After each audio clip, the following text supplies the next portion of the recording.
So hi! Welcome and welcome back to my YouTube channel, and for today's tutorial, ituturo ko sa inyo kung paano nga ba mag-register ng GO+400 sa ating Globe SIM. But first, can you subscribe to my channel? Don't forget to hit the subscribe button and the bell to notify you for my new updates.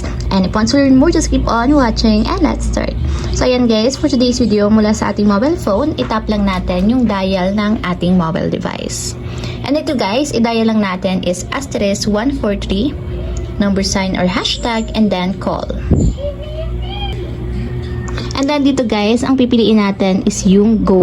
So nasa number 1 siya. Kaya number 1 yung ito-type natin and then tap send. So dito naman guys, ang pipiliin natin is yung number 6, yung GO+400. So type natin yung number 6 and then tap send.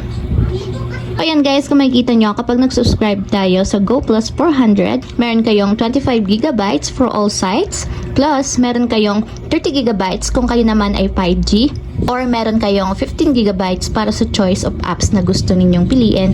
Valid na yan guys for 15 days. So para makapag-register, type natin is number 1 to subscribe, then tap send.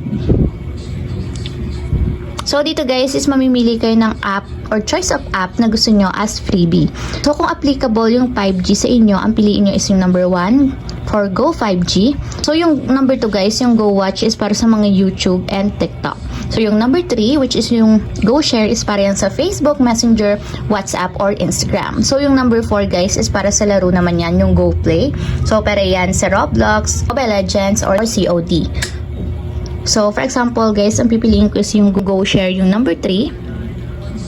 Type natin yung number 3 and then tap send. So, take note guys, kapag ang pinili nyo dyan is Go 5G, ang makukuha nyo is 30GB para sa data. So, kung hindi naman kayo 5G guys, 15GB lang yung makukuha nyo para sa choice of app as freebie. So, tap na natin yung send para makapag-subscribe.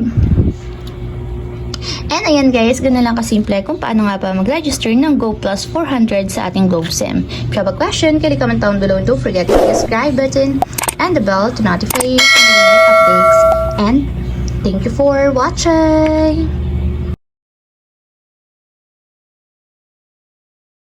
Living life every day